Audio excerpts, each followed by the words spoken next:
CES 2026, роботи, AI і все. Наступний великий стрибок буде пов'язаний зі світовими моделями. Відвалився один клієнт там з 10 тисяч. Зато зекономили бабла на тому, щоб тримати цілий штат саппорт-агентів. Людина з вадами зору навпаки займається мистецтвом завдяки штучному інтелекту.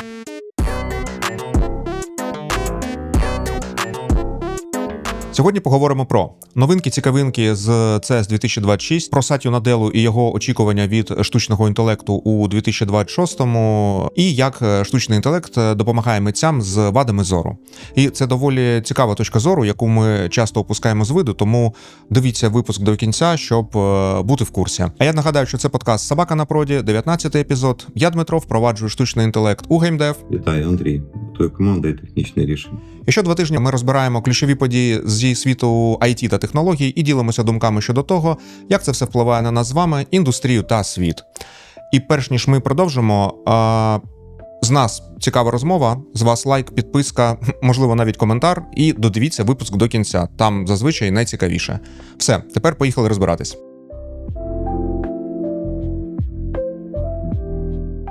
Перша тема наша – це CES 2026, яка, в принципі, зараз відбувається тенденція в сегменті консюмерської електроніки. Ти дивився, да? Я читав. Ти читав? Окей. Я читав і трошечки дивився на Ютубі. Бачиш, я тут сиджу вдома в шапці, бо холодно. І що я міг тільки на свята робити, це бути з родиною і читати ці статті. То я читав, я не дивився. Окей, яке моє враження від того, що там відбувається? Роботи, AI і все. Роботи і AI заполонили консюмерський сегмент.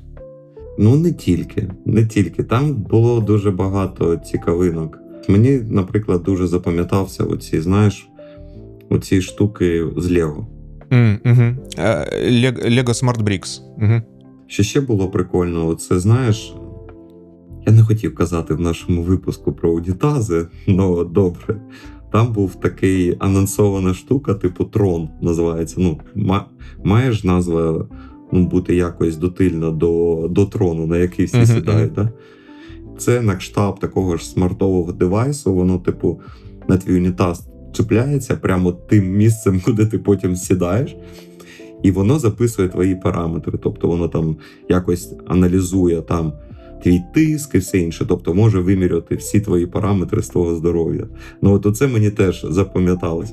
Давай тоді підемо більш структуровано по всім цим технологічним знахідкам, one by one. Коротше, що мене там вразило більш за все? По-перше, те, що я вже сказав, роботи і AI, це, в принципі, все, про що там здебільшого була мова на цій конференції цього разу, на виставці. Ти пам'ятаєш робота, який тобі сподобався? Так, я пам'ятаю робота, який мені сподобався. Це робот, який пилососить і тепер навчився рухатися по сходах.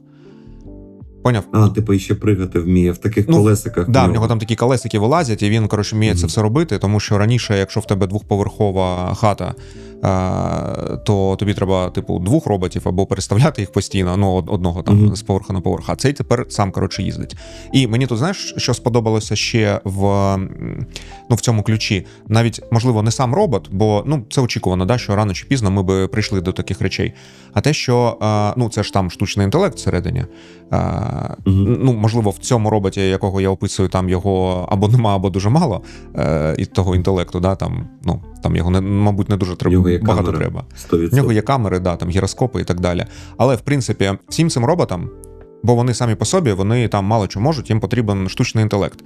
І штучний інтелект у вигляді просто великих мовних моделей, він там не дуже має застосування якесь, воно там безглузде. Тому роботам потрібні моделі світу. Це ми далі про це теж поговоримо. Що, окрім роботів, да, що там ще було, що мені запам'яталося? NVIDIA анонсувала нову архітектуру Rubin, яка є відповіддям на зростаючий попит у потужностях консюмерських. Ford нарешті здалися і анонсували шиї асистента в машині на базі Google Cloud. Тут цікаво, як вони будуть. Тобто це як self-driving car, але тепер буде Google ввести цей Форд-машину. Слухай, я єдине, що сподіваюся, що воно не буде лягати разом з усім іншим інтернетом. Знаєш, коли ти посеред дороги їдеш, і в тебе там лягає Google там в половині сегменту типу світу, і твоя тачка далі не їде.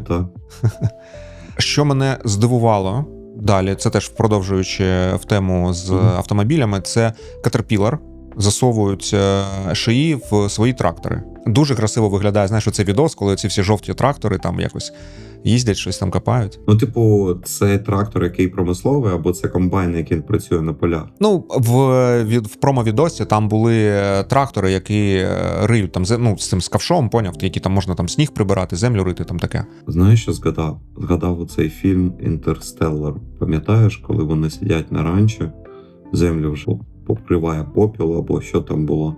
Вони сидять, і він сину каже: комбайни піди відключи. Так, наступна, коротше, історія. Це Samsung анонсували Galaxy Z3 Fold. Тобто це вже не просто розкладушка, це воно в тебе, ну, типу, там, рулон такий, знаєш, розкладається вже в міні-комп'ютер. Плащ-палатка.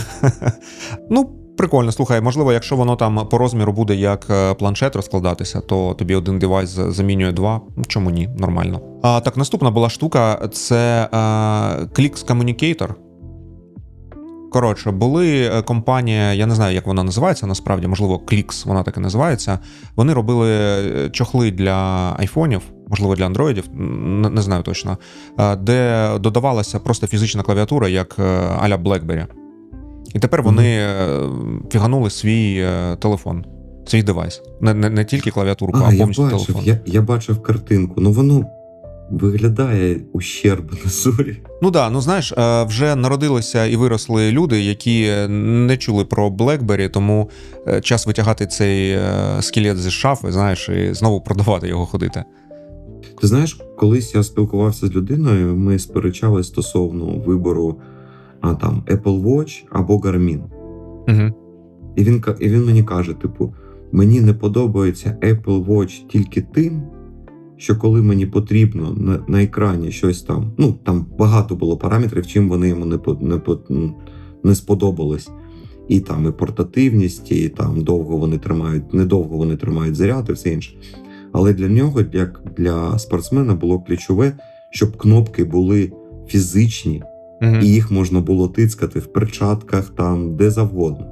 От. Можливо, тут така ж сама історія з цими чехлами, для того, щоб люди, яким потрібна фізична клавіатура, в залежності, де вони працюють, в яких умовах, щоб в них була ця можливість. Ну, цікаво. Слухай, воно стосовно гармінів, я на 100% підтримую цю людину, бо в мене гарміни, фізичні клавіші потрібні, бо ти, коли займаєшся спортом, ти, ну, наприклад, якщо ти біжиш, і тобі треба екран там перемкнути, ти не будеш тискати по тачскріну, бо, ну, дуже багато рухів доведеться робити.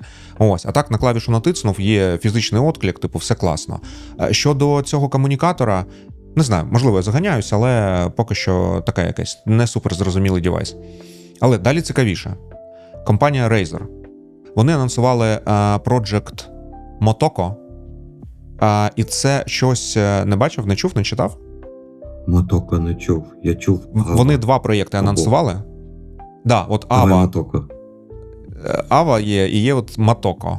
Motoko, не знаю, коротше, як це правильно казати.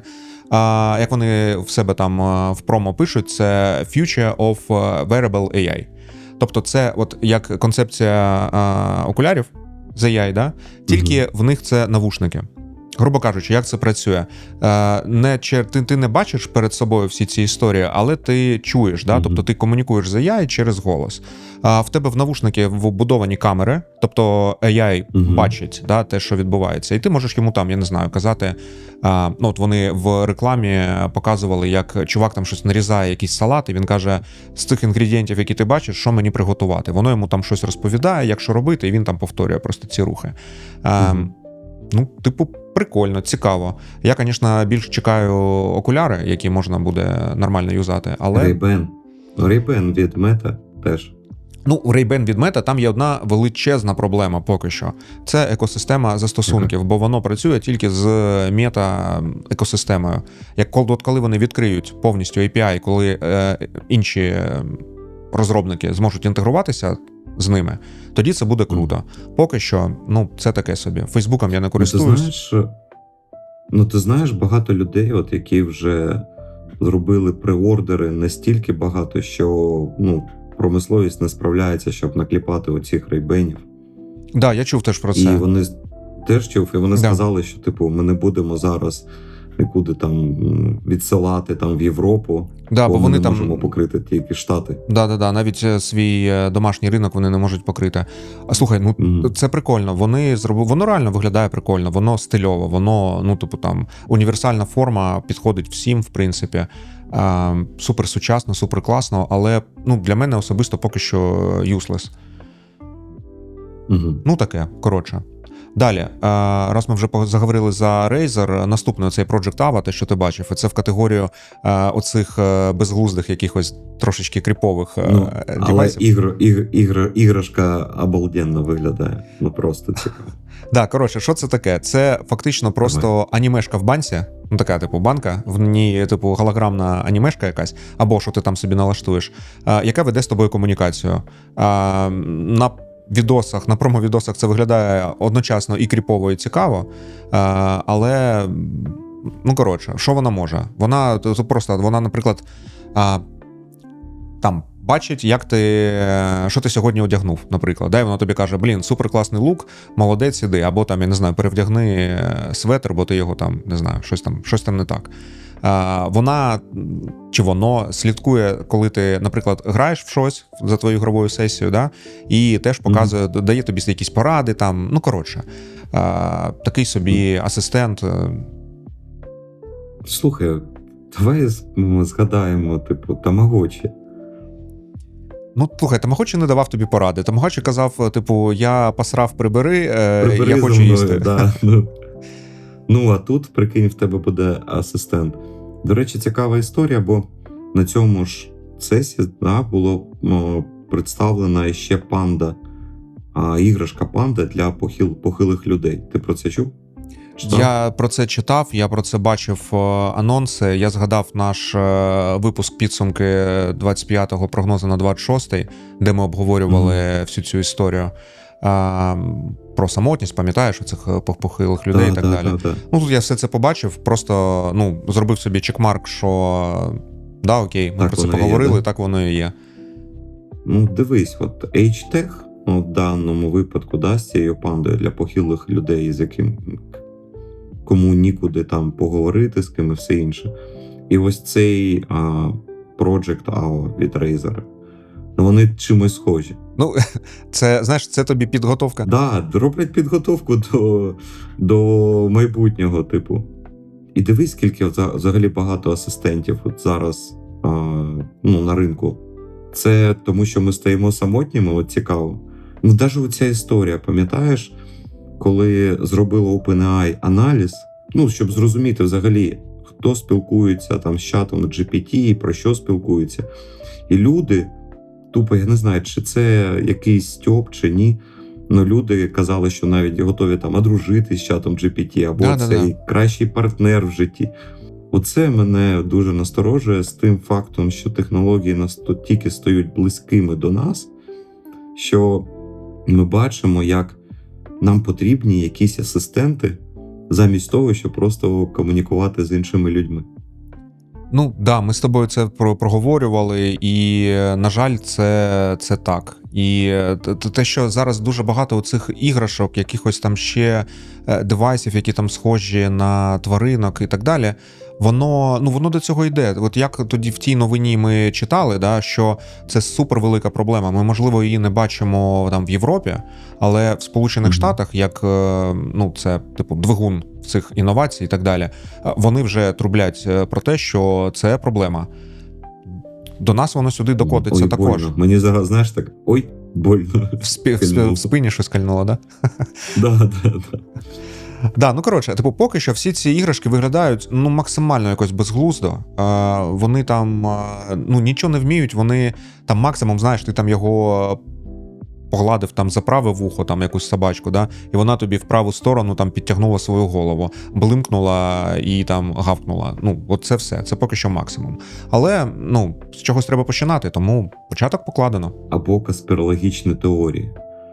Ти розробляєш асистента, люди його купують, ставлять біля себе, за тобою ще більше починають слідкувати, чим ти займаєшся, щоб отримати від тебе інформацію. Знаєш, як оці шпигунські історії, там в іграшку дитині засунули датчик, віддали дитині, дитина ходить, там все знімає, інформація улітає. Ну, це от дуже схоже мені ще на таку теорію, можливо, яку будуть використовувати в майбутньому. Ну, мені не подобається ідея того, що да, ще більше девайсів за тобою слідкують. І одна справа, коли це знімається якась метаінформація, там, я не знаю, як ти там клікаєш, як ти комунікуєш, а інша справа, коли тебе знімає воно постійно, і ну, потім ти не знаєш, куди воно все йде. Я думаю, що, можливо, ці девайси будуть якимось чином стандартизовані. Знаєш, що ти будеш, купляючи його, чи, ну, коротше, цю іграшку, будеш бачити там, як от зараз там SOC2, якась там типу сертифікація пройдена, що означає, що дані нікуди не зливаються, лишаються на девайсі, наприклад. Але хз, ну, скільки буде підробок китайських, де, так сказав, наче оригінально це будуть не китайські девайси, ну, коротше, неважливо. Ні, вони будуть Designed in California, Made in China. Ну, з маленьким бекдором китайським, да?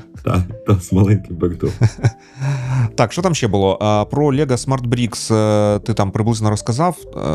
Це, на мою думку, це прикольна платформа, але, ну, так чисто вау, а далі трошечки безглуздо. Поясню глядачам, слухачам, що воно таке, хто не дивився CES.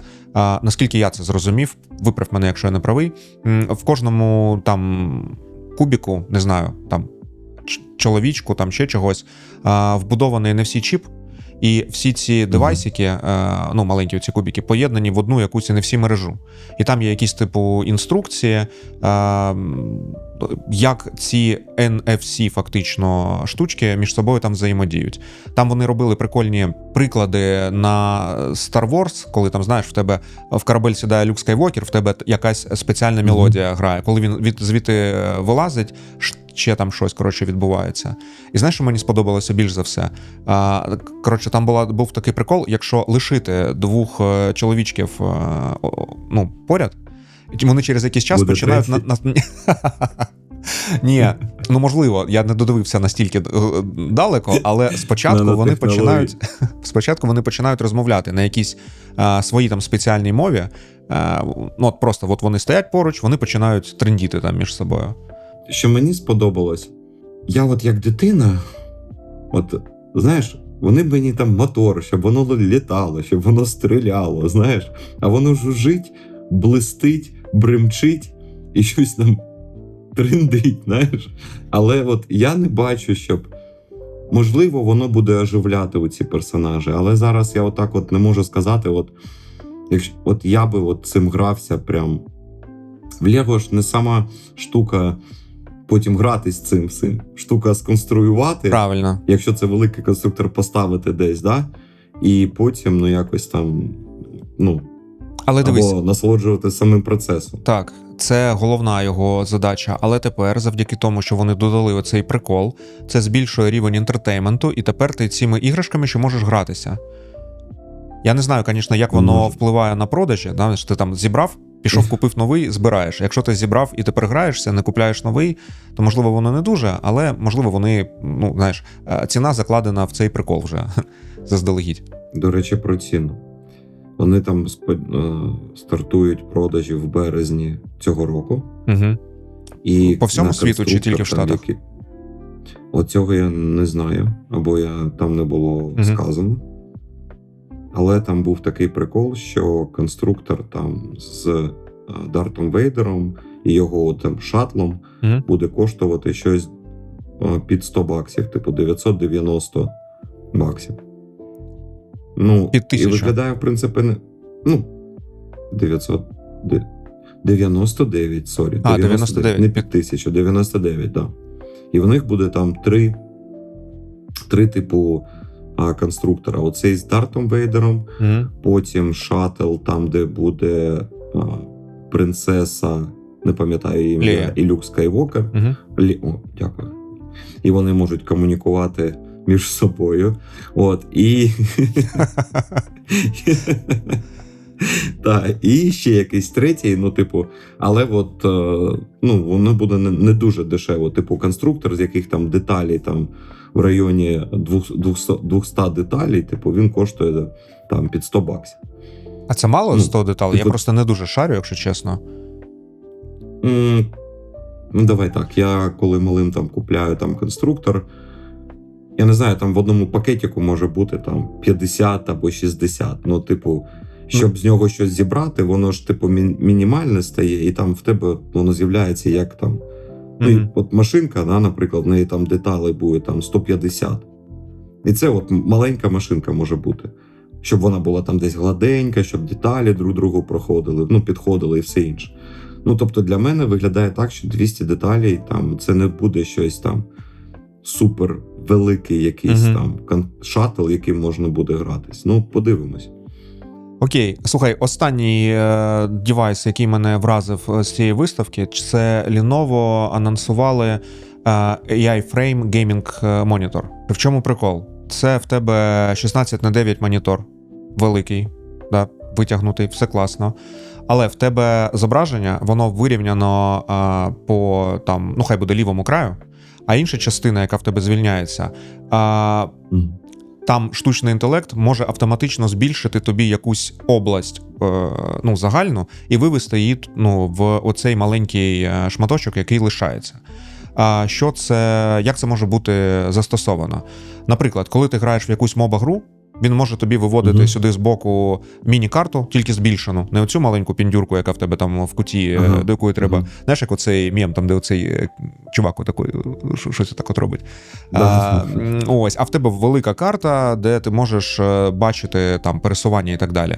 Або, наприклад, якщо ти цілишся в якомусь шутері, він може тобі ну, показати збільшений приціл, да, там. Або, наприклад, знаєш, ти там прицілився, подивитися, є там хтось, ну, зі снайперки, в КСі хай буде, да, подивитися, сидить там хтось, не сидить, а він бабах і тобі збільшив цю область ще більше, да, не тільки в приціл. Що ти туди дивився прямо в цей окуляр, будемо так казати, цієї снайперки, а тепер тобі треба голову відводити, і тут ти ловиш хедшот. Ні, ну, слухай, воно в тебе перед очима все одно, тобто тут воно якось є, живе, ну, якщо не такі приколи туди виводити, то можна, в принципі, вивести туди якогось асистента, наприклад, на голосовому режимі, в якому ти будеш відразу щось запитувати, він тобі буде щось пояснювати, і ти отут граєш, тут воно тобі щось пояснює. Ну, коротше, такий собі, знаєш, великий монітор, в якому в тебе, типу, розташовані якось вікна, тільки тепер там от аїшечка тобі щось збільшує, показує. А бачив там ноутбуки такі, які нажимаєш кнопку, він так... Або ти хотів про це зараз? Ні, я не знаю, у мене все, у мене по девайсам все. Там, коротше, прикол був такий, мужик приходить, так, у вас є просто ноутбук, а тепер дивіться магію. І такий натискає, в тебе був там 14-й, він стає 16-м. Типу, з боків ноутбуку рівномірно в різні сторони починаються так дві панельки роз'їжджатись. І на екрані, і на корпусі? На корпусі ні. От в тебе клавіатура, вона от як була, вона залишається статичною. А от кришка, да, от монітору, в тебе починає так з двох сторін роз'їжджатись. І воно так роз'їхалось там до 16 дюймів. Він такий каже, ну це не все. Нажимає ще якусь там клавішу, дожимає, воно роз'їжджається там на 21, і там, я не знаю, на 24 воно дюйми роз'їжджається чи ні, але воно таке здоровенне стає. Але ж воно повинно такий великий. І вгору теж рухатися тоді. А вгору воно не рухається, воно... А як в тебе діагональ? Він в тебе стає супер витягнутий, да? Ну там як, на 16:9, да, там 32 на 9. Ну, типу, вона така велика. Наша друга тема – це Сатя Наделла, CEO Microsoft, написав в свій блог статтю про те, що він очікує від штучного інтелекту у 2026 році. І ще додатково він попросив в якісь там теж свої статті не називати AI словом. Його лисим. Та ні. Ну, поняв, оця вся тема з воркслопом, те, що AI, воно ну, оця вся штука. Він попросив, коротше, відноситися до цього серйозно і не називати його, ну, не Сатію, а AI, оцим ось словом. Ну, коротше, він там пояснює, насправді, чому варто вже відноситися до цього більш серйозно і всяке таке. Висновок, який він робить загально з цієї своєї статті в блогі, це те, що 2026 рік не буде про моделі, ну про LLM, да? А він буде більше про кращий дизайн, розумніші системи і там реальні якісь результати для людей та планети. Пам'ятаєш, ми з тобою це вже обговорювали, що потужностей не вистачає, типу в вертикально зростати не можемо, гол зростати в горизонталь і пілити у різні фічі. Ось фактично він каже про це. SSD-шники заберуть, ну все. В мене, сподіваюся, не заберуть. Я цей SSD-шний магнат. Знаєш, я закупився перед кризою, тому... Що ще він, коротше, каже, більш деталізовано, да, в двох словах скажу, всю статтю не буду пересказувати, але там в LinkedIn якась добра людина самаризувала всі його тези, а я їх переклав. Ось. Тому зараз я їх трошечки зачитаю. Перше, це те, що, як він каже, штучний інтелект виходить за межі ефектних демонстрацій. І 26-й рік буде присвячений реальній цінності, а не видовищності. Типу, переходимо від усіляких демок, як це прекрасно, до якихось реальних дій. Далі він вже ж каже, що штучний інтелект – це підсилювач, а не заміна. Все понятно, не будемо зупинятися. Далі він каже про те, що ми переходимо від окремих моделей до систем. Тобто декілька моделей, агенти, там пам'ять, якісь додаткові тули, інструменти, все це об'єднується в одну якусь екосистему і, ну, за цим, в принципі, майбутнє. Ось. Зараз він каже, що у нас більше можливостей, ніж корисності від штучного інтелекту. Доволі дивна теза, да? Але вона означає, що штучний інтелект вже зараз може робити більше, ніж ми, як людство, вміємо застосовувати з користю. Типу, у нас не вистачає клепки, як використати ще більше. Ми тупі, поняв? В нас справа, не в них. А на диво саме і розумне. Ну так, да. Ну, от якось так. В додачу до цього ще ми маємо ще декілька очікувань і прогнозів. І, де ви всі були, коли ми писали з тобою 17-й епізод про прогнози від CTO Amazon. До речі, якщо ви пропустили, то ми додамо повспливашки, а якщо не додамо, то це було 2 епізоди назад, це так, знайдіть просто на каналі.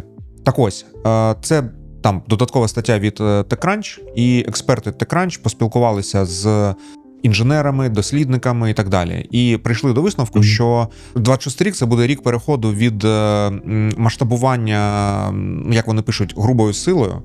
Це коли ми наращуємо просто потужності все більше і більше і більше, до дослідження нових архітектур. Тому що насправді, якщо не змінити архітектуру, не зробити її більш енергоефективною і всяке таке, то ми просто будемо жерти все більше і більше ресурсів тут. Да? Ну і так теж вони кажуть, що ми переходимо від якихось ефектних демонстрацій до якогось більш цільового використання. Це те, про що нам Сатя Наделла каже.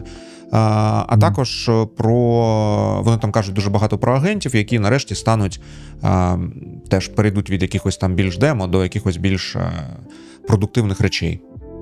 Ну от я би хотів, знаєш, коли вони сказали, наприклад, перехід від моделей до систем.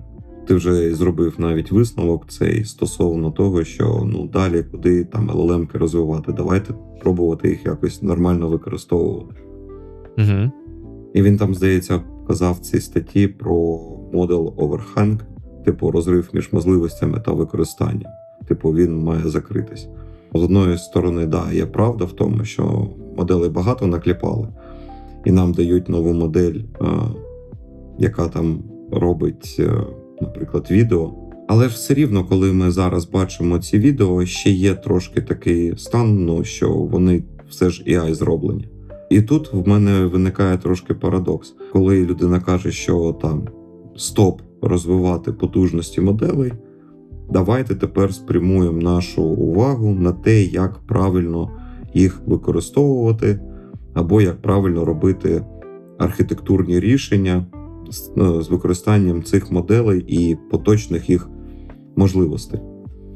І от питання, або ми дійсно вперлись в те, що ми зараз просто фізично не зможемо розвинути потужності, щоб ця модель робила 100% кінематографічні якісь фільми, або ми це робимо синтетично і будемо зупиняти, щоб, наприклад, якісь рішення були більш направлені, щоб поліпшити поточне життя людей. Отут цікава просто думка, і куди піде людина. От мені дуже цікаво, бо з одного боку, якщо нас нічого не блокує з боку фізики, то Nvidia просто буде робити дешеві чіпи, як вона зробила на минулому тижні, які менше споживають електроенергії. Якщо не потужністю, то кількістю, там, зробити більш мощні LLM-ки. Якось такі думки. Я не знаю, там, до чого він притує, просто хотів розвинути думку, що десь Наделла трошки каже такими словами. У нас є Microsoft, нам треба робити архітектуру, а модельки ми там, давайте поки призупинимо. Тому що нам треба якось впоратись з тим, що є. Почекайте, ми тут і я не всіх встигаємо. призиваю, Anthropic, OpenAI, Google, так, хлопці, давайте зупиночку. Ми зараз розберемося, що ми тут наробили, все помасштабуємо. Ну, а потім, коли ми будемо готові, ми знову розпочнемо. От якось мене оце ось так звучить. Угу. Ну, а те, що стосовно впровадження агентів, я тут повністю погоджуюсь. Тому що от навіть по своєму досвіду, коли ми робили рішення для voice-агентів, які мають комунікувати між собою, все рівно виникає кожного разу оцей момент контексту, збереження контексту. І так, щоб цей агент дійсно міг бути агентом, а не просто назватись. Да, те, що він може якісь речі, в нього є вже доступ до LLM, в нього є через MCP там доступ до різних серверів, він може обогатити свій контекст, але ми вперлись в те, що настільки в голові людині при кожному там в колі, в кол-центр в різних областях може бути стільки запитів, вона може по-разному розпочати розмову, по-разному себе представити. От якщо в неї немає інструкції, ну просто людина позвонила там, наприклад, будучи просидівши без інтернету 5 годин, і тут вона добралась до телефону і дзвонить в кол-центр. І там сидить оцей наш AI-агент. І наскільки він має бути налаштований таким чином, щоб повністю зрозуміти всю поведінку людини і правильно це все зробити. Плюс маючи контекст цієї людини і все інше. Ну, тобто це дуже важко. Принаймні в нашому рішенні, коли ми робили це, ми з декількома такими моментами так і не впорались. Тобто ти маєш казати дуже повільно, плюс-мінус єдиним темпом, плюс-мінус мають бути слова, за які там AI-агент може, AI-агент, LLM, може зачепитись, щоб потім побудувати флоу, як тобі допомогти, як розв'язати цю проблему. Ну і виходило так, що там із 5 там, разів 2 рази там успішні і 3 рази факап. Бо людина може по-разному, в залежності, як вона позвонила, в який мікрофон каже, тобто оце все. Тому я тут 100% погоджуюсь з Наделою, те, що ми повинні з цими AI-агентами навчитись робити висококласні рішення. Поки що, мабуть, цього не вміємо. Якась така думка. У мене тут історія для тебе є. Про кол-центр. Коротше, дзвонить мені якось людина, як я думав, людина. Насправді не людина. Пропонує мені, я не пам'ятаю, що якусь анкету заповнити, щось таке. Я там реєструвався чи на якусь конференцію, чи щось, чи фідбек якийсь з мене там просили, не пам'ятаю. Ось, але голос, постановка, те, як воно розмовляло, Ну, це було просто. Я не зміг відрізнити від людини. Знаєш, де воно спалилося? Тому що я, по ходу, коли відповідав, я не сказав якийсь тригер, який дозволив продовжувати сценарій. Поняв? Я сказав щось, і воно зупинилося. вважаю, що я сказав там, мені кажуть, там, добрий день, там, це Дмитро, а я кажу, йоу, да, що треба? А воно знову, добрий день, це Дмитро. Я такий, да, це Дмитро. І воно, добрий день, це Дмитро. І я такий, ах ти ж, ти бот. Ти не людина. Блін. От я про що я кажу, що ти можеш по-різному представитись. І тут вже розпочинається повна каша. А якщо з різною інтонацією, не виспавшись, як ореш, кричиш, нервуєш, плутаєш думки, це задача така з зірочкою. Да, але тут теж треба враховувати, що подібні рішення, вони не будуть спрацьовувати під кожного індивідуального консюмера, але вони беруть масовістю своєю. Я запалив отаку історію, точніше не запалив, але там воно спалилося само, да? І я не знаю, мені, наприклад, це не сподобалося, я перестав користуватися послугами цієї компанії. А ще там 4 мільйони людей не перестали. І що цій компанії через те, що я там чимось був незадоволений, бізнес від цього не вмер. Тому я думаю, що воно... А VIP-клієнтів вони самі знають. А VIP-клієнтів вони самі знають. VIP-клієнтам, не сують аїшку, да, ніяко. Тому, відповідно, відвалився один клієнт там з 10 тисяч. Господи, і хрен з ним. Зато зекономили бабла на тому, щоб тримати цілий штат саппорт-агентів. До речі, з цього репорту TechCrunch мені сподобалося більш за все. Це те, що мені, в принципі, як тенденція подобається. Те, про що я казав трошечки на початку, про ці світові моделі. Ми, як люди, ми навчаємося не тільки за допомогою мови, да? Це те, що зараз великі мовні моделі роблять, а ми навчаємося, пізнаючи, як працює цей світ. Ми там кудись там суємо пальці в розетку, я не знаю, п'ємо гаряче, кисле, пробуємо цей навколишній світ на смак, на запах, на дотики і так далі. Ось, і LLM-ки наші, вони насправді зараз не розуміють цей світ, тому що вони, це просто про мову, да? Вони передбачають наступне слово там в ланцюжку і всяке таке. Тому зараз багато дослідників вважають, що наступний великий стрибок буде пов'язаний зі світовими моделями. Це системи штучного інтелекту, які навчаються, як речі рухаються та взаємодіють між собою в 3D-просторі. І це нам треба для того, щоб наступне покоління AI могло робити передбачення та вживати певні заходи відносно цієї фізичної світової моделі. Не просто тому, що, знаєш, там в якійсь інструкції від чогось там було написано щось, да, і LLM-ка вгадала оцю послідовність і дала тобі якусь відповідь. А щоб LLM-ка, це буде, скоріш за все, не LLM-ка, якось воно по-іншому буде називатися, але для простоти, да, хай буде штучний інтелект, що він почне більше розуміти фізику і давати тобі більш якісні якісь предікшени. І тут насправді це не якась прям новинка, яка виникла буквально там вчора чи позавчора.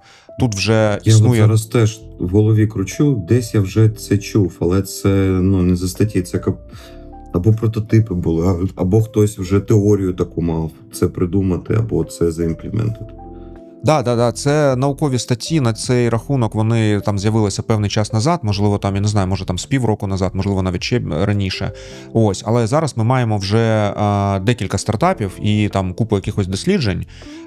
І от, до речі, Ян Лікун, ось, я знайшов, Він пішов свій робити тут. Да, дивись, він покинув Мета, щоб заснувати власну лабораторію світових моделей. І за там деякими повідомленнями, це теж на TechCrunch було написано, він прагне досягти оцінки в $5 мільярдів. Маючи просто ідею, репутацію і своє чесне ім'я, тип збирається підняти $5 мільярдів. До речі, де там Міра Мураті зі своїми проєктами, де і теж там за повітря за якесь платили. Далі, DeepMind від Google, вони працювали над моделлю, яка називається Jenny, і, якщо вірити TechCrunch, в серпні випустила свою якусь останню модель, яка створює універсальні інтерактивні світи в режимі реального часу. Треба подивитися, як воно взагалі виглядає. Мені щось, знаєш, якось воно в голові. Наприклад, ти можеш розуміти, як там модель будується, да? от світова модель. Ну, світова Щось модель, таке слухай, для це, мене. можливо, складнощі перекладу, і мається на увазі модель світу. Тобто модель того, що, типу, якихось фізичних об'єктів. Все, зрозумів.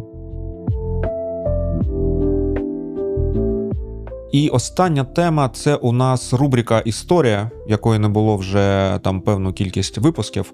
І тут я хочу затронути тему мистецтва і штучного інтелекту. Без деталей на кшталт цифрове мистецтво чи аналогове, це комерційне мистецтво, чи там для себе, ну, типу, творчість, це зараз не головне. Наразі в індустрії ми звикли чути критику у сторону штучного інтелекту щодо того, що він не про творчість, що він її вбиває. Але я знайшов історію, яка начебто із світу на виворіт. Коротше, людина з вадами зору навпаки займається мистецтвом, може займатися мистецтвом завдяки штучному інтелекту. Ось, мова йде про типа на ім'я Деміан Грікс. Це художник з обмеженим зором, і, як я зрозумів, він бачить тільки одним оком, правим, і бачить, немає там периферійного зору. В нього стався інсульт у 18 років, в 19 років він втратив зір, потім він пережив нервовий зрив і став ентузіастом використання штучного інтелекту у своєму творчому процесі. І як цей тип сам про себе пише, для нього штучний інтелект не замінює творчу іскру. Це для нього найдосконаліший інструмент доступності, який допомагає сформулювати та опрацювати сирі емоції, які він робить, які він переносить на фізичне полотно. І його пристрасть до малювання почалася з передачі про малювання по телевізору в дитинстві. Вона називається The Joy of Painting з Бобом Россом. І ти полюбасу бачив цього чувака на Ютубі. Він такий, це чувак з афро-зачіскою.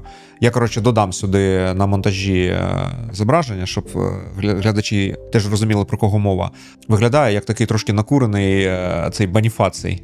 Да, я його бачив, але я його так давно не бачив.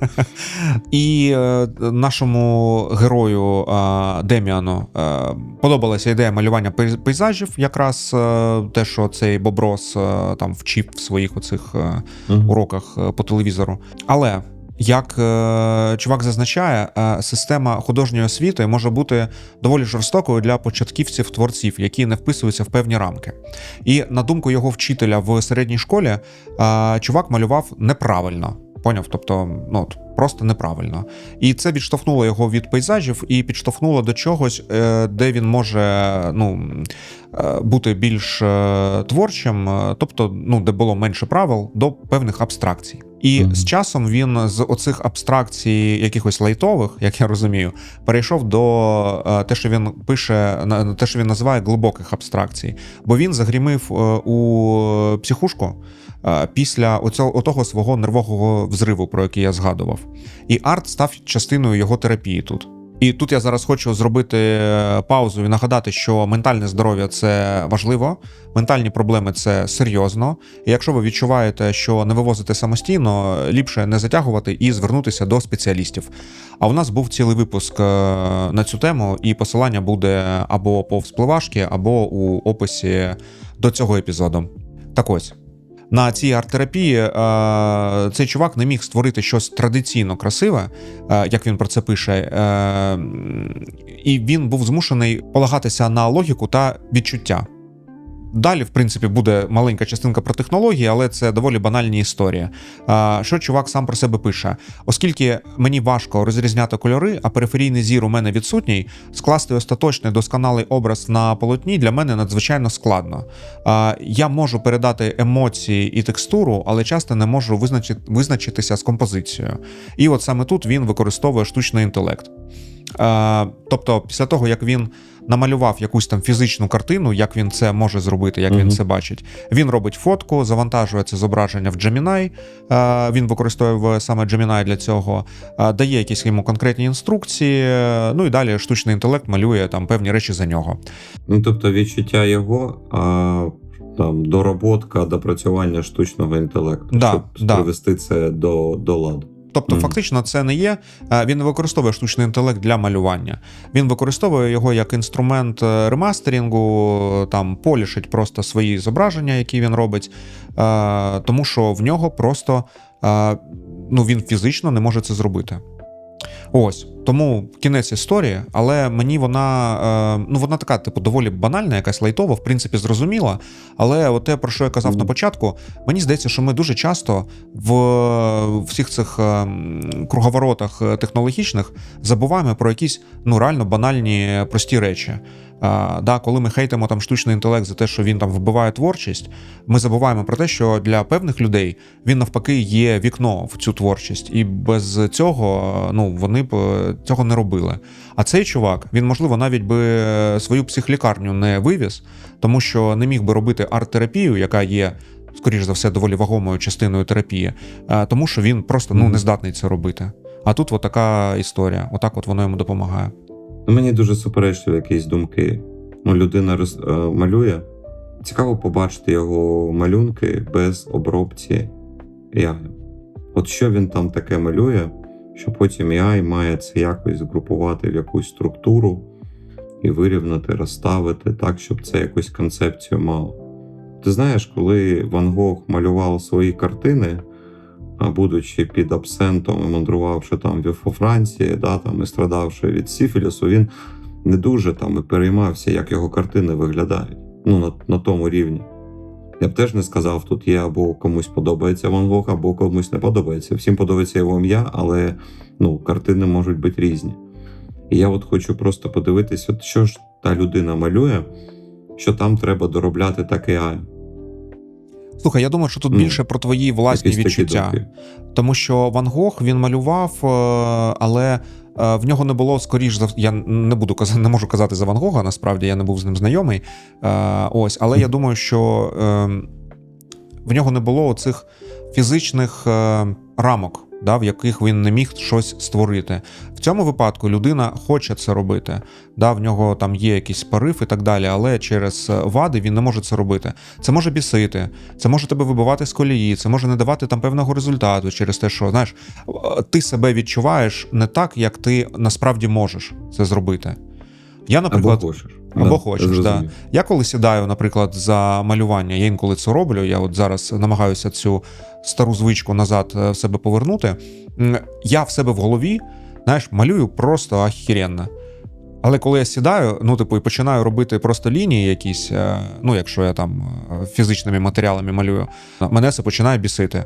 Тому що я себе відчуваю зовсім по-іншому. Тобто, це, звісно, дуже поганий приклад відносно того, що відчуває ця людина, тому що в мене нема тих вад, які б заважали мені це робити. Але, я просто про те, що це викликає емоції певні. І в мене це викликає емоції інколи негативні. Через те, що в мене не виходить.